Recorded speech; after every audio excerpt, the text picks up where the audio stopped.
নমস্কার, আপনাদের সবাইকে শুভেচ্ছা জানিয়ে এই বছরে 1 ফেব্রুয়ারি যে ইউনিয়ন বাজেট পেশ হয়েছে তার কয়েকটা পয়েন্ট আমরা আপনাদের সামনে একটু হাইলাইট করতে চাই।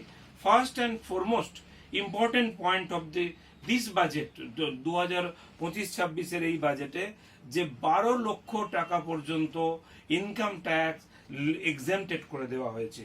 এটা মিডল ক্লাসের কাছে একটা অনেক দিন ধরে একটা চাহিদা একটা ছিল মিডল ক্লাস মানুষের কাছে হাতে কিছু টাকার জন্য। এবং তার মানে যদি স্যালারিড কেউ তার যদি ইনকাম 12,75,000 টাকাও স্ট্যান্ডার্ড ডিডাকশন দিয়ে হয় তো তাহলে কিন্তু তার ইনকাম ট্যাক্স ফ্রি হবে।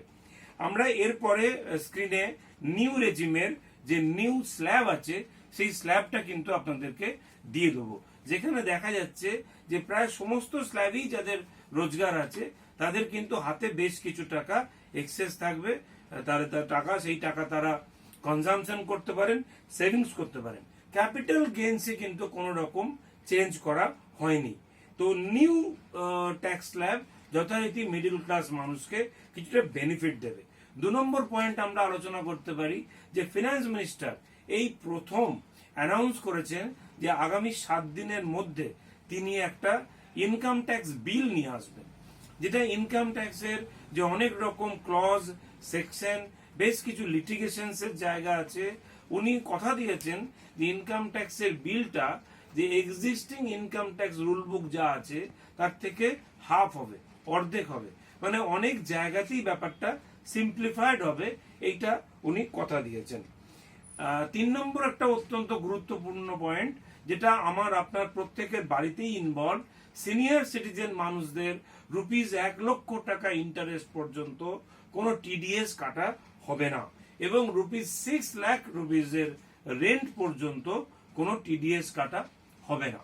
4 নম্বর পয়েন্ট এটা যে গভর্নমেন্ট এই যে ট্যাক্সের স্ল্যাবে যে বেনিফিটটা দিলেন তাতে গভর্নমেন্টের 1 লাখ রুপিস পার ইয়ার তারা রেভিনিউ লস করবে।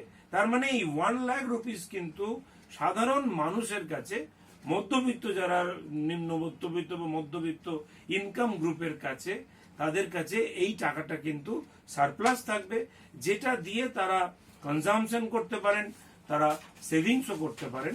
এটা একটা সুযোগ থাকলো। কিন্তু 5 নম্বর পয়েন্টে আসি, যেটা এমএসএমইর জন্য অত্যন্ত সুখবর যে এমএসএমইর ইনভেস্টমেন্ট লিমিট এমএসএমই ক্লাসিফিকেশনে সেটাকে 2.5 টাইমস করা হয়েছে। এমএসএমই ক্লাসিফিকেশনে টার্নওভার লিমিট ফর এমএসএমই ক্লাসিফিকেশনে বলা হয়েছে টার্নওভারটা ডাবল করে দেওয়া হবে এমএসএমই ডেফিনিশনে। মনে রাখতে হবে ভারতবর্ষের ইকোনমিতে medium, small and medium enterprises এরাই কিন্তু ভারতবর্ষের ইকোনমির একদম ব্যাকবোন বলা যেতে পারে। 10 জন, 20 জন, 30 জন, 40 জন, 50 জন, 60 জন এমপ্লয়ি, এই সংস্থা এরাই কিন্তু ম্যাক্সিমাম জব জেনারেট করে ইন্ডিয়াকে দেয় সাধারণভাবে আর কি। 6 নম্বর পয়েন্টটা হচ্ছে কিষাণ ক্রেডিট কার্ড। এই কিষাণ ক্রেডিট কার্ড দেশের এখন 7 কোটি কিষাণের কাছে ₹3 লাখ লোনের ক্রেডিট কার্ড আছে। এই লিমিটটাকে বাড়িয়ে 5 লাখ করা হচ্ছে এই কিষাণ ক্রেডিট কার্ডটা। তো এটা ভারতের কৃষকদের পক্ষে একটা অত্যন্ত গুরুত্বপূর্ণ। 7 নম্বর পয়েন্ট আমরা আপনাদের জানাতে চাই যে আগামী 5 বছরের মধ্যে 75,000 মেডিকেল সিট ইনক্রিজ করা হচ্ছে এবং আগামী 5 বছরের মধ্যে 75,000 আইআইটি সিট ইনক্রিজ করা হচ্ছে এবং সেই মাপের ইনফ্রাস্ট্রাকচারও ক্রিয়েট করা হবে।